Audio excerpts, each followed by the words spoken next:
आप सभी को जय मसीह की। Praise the Lord. मेरे प्रियो, आज मैं आप लोगों के साथ एक ऐसी बायोग्राफी शेयर करने जा रहा हूँ जो आपकी क्रिश्चियन लाइफ को बहुत ज़्यादा इंस्पायर करेगी और साथ ही साथ इस व्यक्ति के बारे में जब आप जानेंगे तो आपको इस व्यक्ति पर बहुत ज़्यादा प्राउड होगा और क्रिश्चियन होने पे भी बहुत ज़्यादा प्राउड होगा, क्योंकि इस व्यक्ति का पूरे वर्ल्ड के क्रिश्चियंस के लिए तो बहुत बड़ा योगदान है ही, साथ में भारत में भी इस व्यक्ति का बहुत बड़ा योगदान है। और इस व्यक्ति को फादर ऑफ मिशंस भी कहते हैं, जिनका नाम है विलियम कैरी। विलियम कैरी का जन्म 17 अगस्त 1761 में पल्सबरी, इंग्लैंड में हुआ था। उनके पिता का नाम एडमंड और उनकी माता का नाम एलिजाबेथ था और वो क्रिश्चियन थे। विलियम के 5 भाई बहन थे और विलियम उनमें सबसे बड़ा था और वह बचपन से ही निडर और साहसी था। और विलियम का खेल कूद और घूमने फिरने में बहुत ज़्यादा इंटरेस्ट रहता था और विलियम कोलंबस को अपना आदर्श मानता था, जिसने अमेरिका की खोज की थी। और वह उसके विषय में बहुत बातें भी किया करता था अपने दोस्तों के साथ। और इसका यह प्रभाव पड़ा, विलियम के दोस्त विलियम को चिढ़ाने के उद्देश्य से उसे कोलंबस भी कहा करते थे। और विलियम नेचर लवर भी था, उसे प्रकृति और प्रकृति की चीज़ों में बहुत ज़्यादा इंटरेस्ट था, लेकिन इन सब से अधिक उसे किताबों से बहुत प्रेम था। विशेष करके यात्रा संबंधित पुस्तकें, साहसी कहानियाँ, ऐसी किताबें पढ़ना विलियम को बहुत पसंद था। और कुछ ना कुछ नया सीखने में विलियम का हमेशा से इंटरेस्ट रहता था, जैसे कि नई नई भाषाओं को सीखना। उसने बचपन में ही लैटिन लैंग्वेज को सीखना शुरू कर दिया था और 12 वर्ष की उम्र में स्कूल जाना भी छोड़ दिया था। और विलियम के पिता ने 14 वर्ष की आयु में विलियम को एक मोची की दुकान पर काम सीखने के लिए लगा दिया। उस समय तक विलियम का मसीह जीवन में, आत्मिक बातों में कोई भी इंटरेस्ट नहीं था, लेकिन विलियम का परिवार एक अच्छा और आत्मिक परिवार था। और इसके विपरीत विलियम अपने दोस्तों के साथ सांसारिक गीतों को गाना, झूठ बोलना, झूठी शपथ खाना, अश्लील कहानियों को कहना, ये सब कर रहा था। इसी दौरान विलियम का एक ऐसा दोस्त बना जिसका नाम वॉर था। वॉर एक अच्छा और बहुत आत्मिक मसीह था। कुछ ही समय में वॉर का ऐसा प्रभाव विलियम के ऊपर पड़ा कि विलियम कभी कभी अब प्रेयर भी करना शुरू कर चुका था। लेकिन धीरे धीरे विलियम को अपने पापों का, अपने पापी जीवन का एहसास भी होना शुरू हो गया था। साथ ही साथ वो उस बात से बहुत ज़्यादा दुखी होने लगा और उसको बहुत ज़्यादा खुद पर गुस्सा भी आया करता था। और एक दिन विलियम के पासवान ने विलियम को समझाया, कोई भी व्यक्ति केवल चर्च आने से एक मसीह नहीं बनता, वरन प्रभु यीशु मसीह पर विश्वास करने और अपना जीवन प्रभु यीशु मसीह को देने से मसीह बनता है। और विलियम पर उसके पासवान की बातों का ऐसा प्रभाव पड़ा, विलियम आंसुओं से रो रो कर प्रार्थना करने लगा और कहने लगा, प्रभु यीशु, आप मेरे हृदय में आए और मेरे अंदर इस पापी स्वभाव को खत्म करें। और प्रभु यीशु ने विलियम के जीवन में प्रवेश किया और विलियम पूरी तौर से बदल गया और उसका झुकाव मसीह जीवन के लिए, आत्मिक बातों के लिए बढ़ता चला गया। और कुछ समय बाद विलियम मसीहों में बहुत ही ज़्यादा प्रसिद्ध और चर्चित व्यक्ति बन गया और वह मोची के काम को करने के साथ साथ और एक पास्टर के रूप में मोल्टन नामक नगर में वह चर्च में सेवा करने लगा। और वह कहता था, मेरा काम मसीह के राज्य का विस्तार करना है। और वह मोची के काम को करते समय अपनी रुचि के अनुसार नई नई भाषाओं को सीखने के लिए बहुत सारी किताबों को पढ़ा करता था। और इसी तरह उसने लैतीनी, यूनानी भाषा का अध्ययन भी कर लिया था और इब्रानी और फ्रांसीसी, इटालियन और डच भाषा का भी अध्ययन करने लगा। इब्रानी भाषा को सीखने के लिए तो वह अपने शिक्षक के पास 9 किलोमीटर दूर पैदल भी जाया करता था। और विलियम ने उस समय कैप्टन कुक की जल यात्रा से संबंधित किताब पढ़ी और उस किताब को पढ़ने के बाद उसकी इच्छा दक्षिण समुद्री टापू में रहने वाले सभी लोगों को सुसमाचार सुनाने के लिए उत्पन्न हुई। और जहाँ वह मोची का काम करा करता था, वहाँ एक दीवार पर उसने दुनिया का नक्शा भी बना दिया था और उन देशों की जनसंख्या और उन देशों के बारे में विभिन्न जानकारी जो उसने किताबों से पढ़ी थी उस पर लिख दी। और वह प्रतिदिन अपना काम शुरू करने से पहले घुटने टेक कर उस दुनिया के नक्शे को देखकर प्रार्थना किया करता था।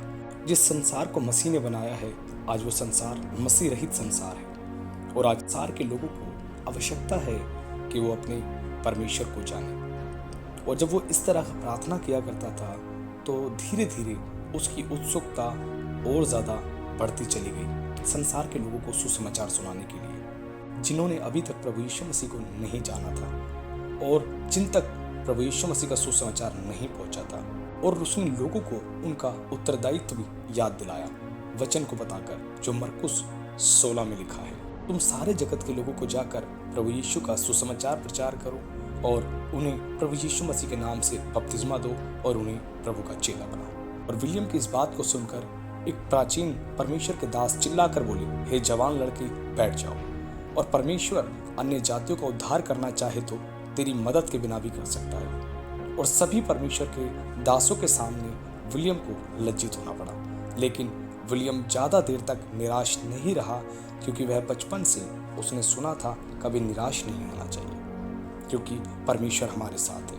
और विलियम को 1792 में बैप्टिस्ट धर्म सेवकों के वार्षिक सम्मेलन में प्रचार करने के लिए आमंत्रित किया गया, जहां उसके प्रचार का विषय था परमेश्वर से महान कार्यों की अपेक्षा और परमेश्वर के लिए महान कार्य करो, जिसका इंग्लिश में अनुवाद है expect great things from God, attempt great things for God. और यही कैरी के लिए उत्साहजनक वाक्य बन गया। और सम्मेलन के परिणाम स्वरूप बैप्टाइज मिशन संस्था की स्थापना भी हुई और उन्होंने निर्णय लिया कि एक मिशनरी को भेजेंगे सुसमाचार यात्रा पर किसी देश में। और विलियम के लिए मानो रास्ता ही खुल गया सुसमाचार सुनाने का, और वह वेस्टर्न अफ्रीका और साउथ चाइना की तरफ जाना चाहता था।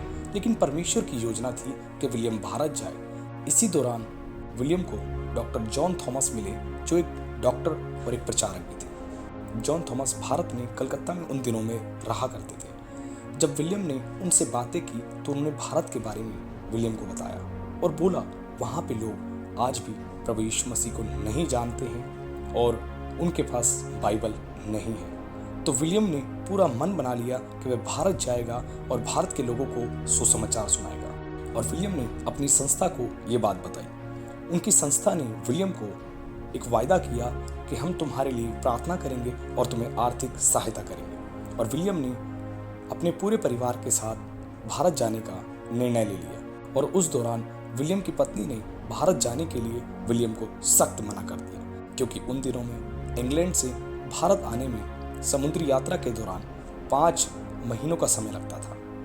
इसीलिए विलियम की पत्नी ने मना कर दिया। लेकिन विलियम के बहुत समझाने के बाद विलियम की पत्नी तैयार तो हुई, लेकिन उसने एक शर्त रखी, मेरी बहन भी मेरे साथ जाएगी। विलियम इस बात से तैयार हुए और विलियम ने कहा, ठीक है। विलियम का पूरा परिवार, उसके 4 बच्चे, उसकी पत्नी और उसकी साली, उन सब को लेकर वो समुद्री यात्रा पर निकल गया भारत आने के लिए।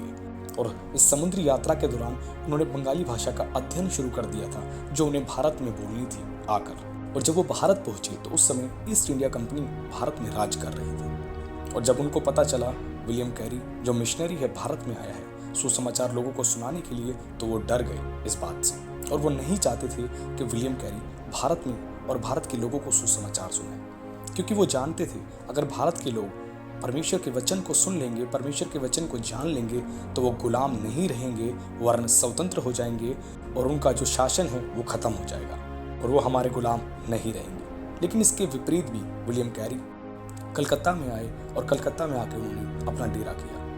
और पहले वर्ष के अंदर ही उनके परिवार के सभी लोग बारी बारी बीमार पड़ना शुरू हो गए। और उस दौरान बीमारी से उनका 5 वर्षीय बेटा पीटर, उसकी मृत्यु हो गई, क्योंकि उस समय पर भारत में अच्छा इलाज उपलब्ध नहीं था और उनके पास इलाज के लिए ज़्यादा पैसे भी नहीं थे। और जिस संस्था से वो जुड़े हुए थे उस संस्था ने उनकी सहायता करने के लिए भी मना कर दिया था। लेकिन उसके बावजूद भी विलियम ने हार नहीं मानी। विलियम फैक्ट्री में काम किया करते थे और कड़ी मेहनत उन्होंने करी। और वो सुबह 5 बजे उठकर इब्रानी से बंगाली भाषा और हिंदी से संस्कृत में बाइबल का अनुवाद किया करते थे। और उन्हें 1801 में बंगाली, मराठी, संस्कृत जैसी भाषाओं का प्रोफेसर भी बना दिया गया। और विलियम को जो सैलरी मिला करती थी उस दौरान, वो अपनी सैलरी का अधिकांश भाग केवल परमेश्वर की सेवा के लिए दे दिया करता था और कुछ ही अंश अपने लिए और अपने परिवार के लिए बचाता था, जिससे केवल उसके परिवार की जरूरतें पूरी हो सके। और विलियम को पहला व्यक्ति प्रभु में लाने में लगभग 7 वर्ष का समय लगा। और 7 वर्ष बाद जो व्यक्ति विलियम के द्वारा प्रभु में आया उसका नाम था कृष्ण पाल। और कृष्ण पाल जिसने प्रभु यीशु को स्वीकार किया था वह सुनार था। विलियम कैरी के द्वारा श्री रामपुर यूनिवर्सिटी खोली गई और इस यूनिवर्सिटी में बाइबल की शिक्षाओं को गहराई के साथ आज भी सिखाया जाता है। और साथ ही साथ विलियम कैरी के द्वारा स्कूल्स खोले गए, विलियम कैरी के द्वारा हॉस्पिटल्स खोले गए और विलियम कैरी ने साथ साथ एक प्रिंटिंग प्रेस भी खोली और प्रिंटिंग प्रेस में किताबें छापी जाती थी और पहली डिक्शनरी जो विलियम कैरी के द्वारा भारत में छापी गई और साथ ही साथ पहला न्यूज़पेपर भी विलियम कैरी के द्वारा ही छपा और विलियम कैरी के द्वारा ही भारत में न्यूज़पेपर जो है वो बांटे जाने लगा। और विलियम कैरी ने दुनिया की 44 भाषाओं में बाइबल का अनुवाद कर दिया, जिसमें 20 भाषाएं जो है उसने नया नियम और पुराने नियम का अनुवाद कर दिया। और ऐसा कहा जाता है विलियम कैरी ने संसार में रह रहे लोगों में से 1/3 लोगों को बाइबल उनकी भाषा में उपलब्ध करा दी उस समय पर। और ये बहुत बड़ा आंकड़ा है जो विलियम कैरी के द्वारा परमेश्वर ने किया। विलियम कैरी का भाषाओं के प्रति प्यार वह एक परमेश्वर की योजना का हिस्सा था। और एक समय पर विलियम कैरी की प्रिंटिंग प्रेस की उस मशीन में आग लग गई और विलियम कैरी को बहुत नुकसान हुआ, लेकिन उसके बावजूद भी विलियम कैरी ने हार नहीं मानी। 6 महीने के कठिन परिश्रम के बाद दोबारा से उस प्रिंटिंग प्रेस को शुरू किया गया और परमेश्वर के वचन को छापा जाना फिर से शुरू हुआ।